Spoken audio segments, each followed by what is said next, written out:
পর্যন্ত আটক আছে সারা বাংলাদেশে। আমরা আগামী 24 ঘন্টার মধ্যে আর একটা শিক্ষার্থীও আটক দেখতে চাই না। আগামী 24 ঘন্টার মধ্যে সারা দেশে যেখানে যত শিক্ষার্থী আছে সকলকে মুক্তি দিতে হবে, এটাই আমাদের দাবি। আইনি ভিত্তি আমরা জানতে চাই। আমরা আসবার আগে আপনারা এই 6 জনকে ছেড়ে দিয়েছেন বলে আমরা শুনেছি। আমরা এখনো জানি না তারা পরিবারের কাছে গেছে কিনা। তারা যেন মুক্ত পরিবেশে কাজ করতে পারে, কারণ ছেড়ে তাদেরকে বাসায় আটকে দিয়ে প্রহরায় রাখবেন না। তারা যে কাজটা করতে নেমেছে সেখানে কোনো অন্যায় তো নাই, কোনো আইন তো তারা ভাঙছে না। তারা যেন মুক্ত পরিবেশে কাজ করতে পারে সেটা আমরা নিশ্চয় আছি। এবং এই যে এতটা দিন আটকে রাখলেন, কেন আটকে রাখলেন?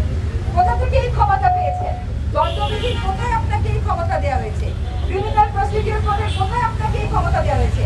সংবিধানের কোথায় আপনাকে এই ক্ষমতা দেওয়া হয়েছে?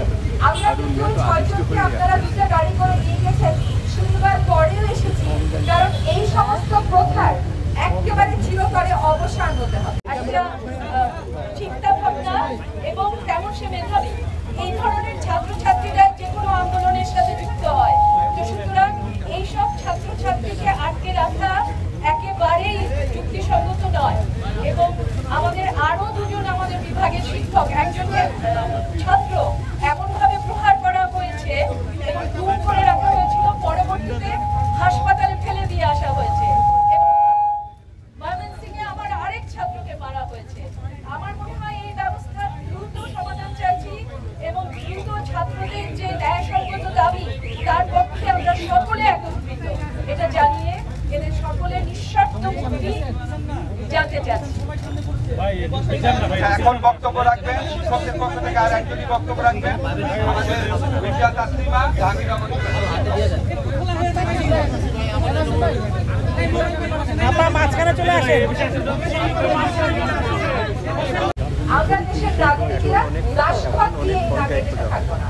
আপনারা আমাদেরকে দাস মনে করেন, যখন ইচ্ছা বাসা থেকে তুলে আনবেন, যতদিন ইচ্ছা আটকে রাখবেন, তারপরে আমাদেরকে নুডলস খাওয়াবেন, পোলাও খাওয়াবেন, আর রুটি খাওয়াবেন, আর ডিম খাওয়াবেন, ওই যে আবার পত্র পত্রিকা দেবেন।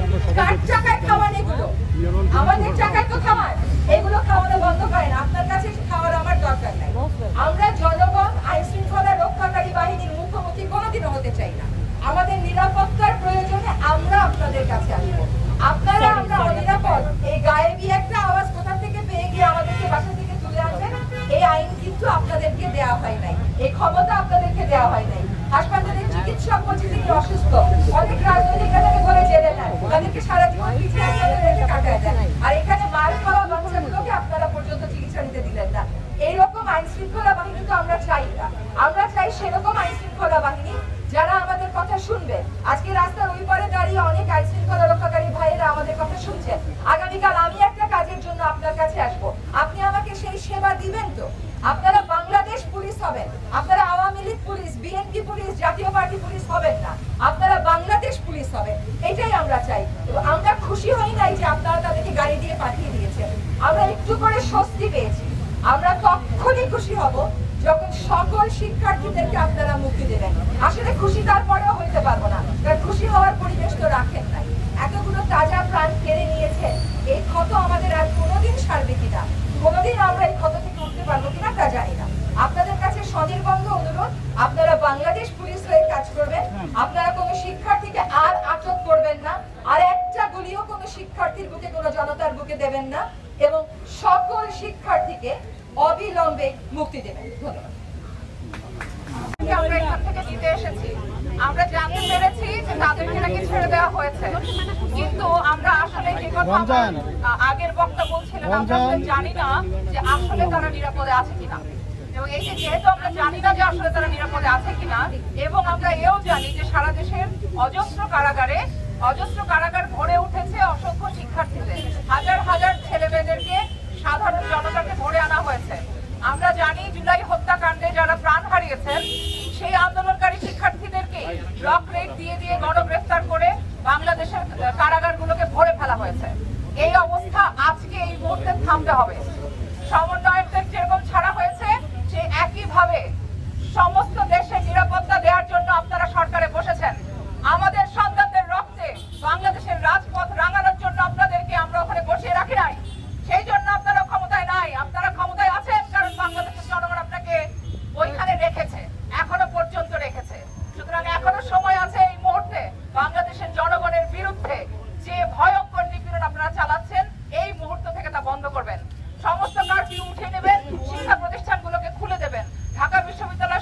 সকল পাবলিক বিশ্ববিদ্যালয়ের এন্ট্রান্স গুলোতে যেখানে আপনারা বিডিআর বিজিবি সব মোতায়েন করে রেখেছেন, সেখান থেকে আপনাদের এই বাহিনীগুলোকে উইথড্র করতে হবে আজকে এই মুহূর্ত থেকে। আপনাদের বাহিনীগুলো ক্যাম্পাসে কেন থাকবে? ঢাকা বিশ্ববিদ্যালয় ক্যাম্পাস সারা বাংলাদেশের ক্যাম্পাস। এই ক্যাম্পাসে ছাত্রছাত্রীরা থাকবে, বাংলাদেশের জনগণ তার যখন খুশি তখন মত প্রকাশ করতে আসবে।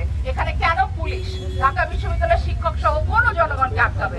ও কারো সেই অধিকার নাই। সুতরাং আপনাদের সমস্ত কিছু খুলে দিতে হবে, কারফিউ তুলে দিতে হবে, ইন্টারনেট নিয়ে যে নানান রকম প্রহসনের খেলা আপনারা খেলছেন সেগুলো বন্ধ করতে হবে। তা না হলে বাংলাদেশ সারা বিশ্বে বাংলাদেশের যে ভাবমূর্তি, সেই ভাবমূর্তির ভয়াবহ ধস আপনাদের মুখে লেখা থাকবে। আপনারা এটার জন্য দায়ী থাকবেন। আপনারা এই সরকার যারা আছেন তাদের জন্য বাংলাদেশের ভাবমূর্তি সারা বিশ্বে ভয়াবহভাবে তলানিতে নেমে আসছে। আপনাদের যদি এখনো শুভবুদ্ধির উদয় না হয় তাহলে আর কবে আর কত রক্ত লাগবে আপনাদের, আর কত মানুষকে গ্রেফতার করা লাগবে আপনাদেরকে এই শুভবুদ্ধিটুকু দেওয়ার জন্য? আপনাদের এখনো সময় আছে, সবাইকে ছেড়ে দিন। এবং যাদের পরিষ্কার চিহ্নিত করা যাচ্ছে ভিডিও থেকে, সেই সমস্ত হত্যাকারী খুনি যারা গুলি চালিয়েছে আমাদের শিক্ষার্থীদের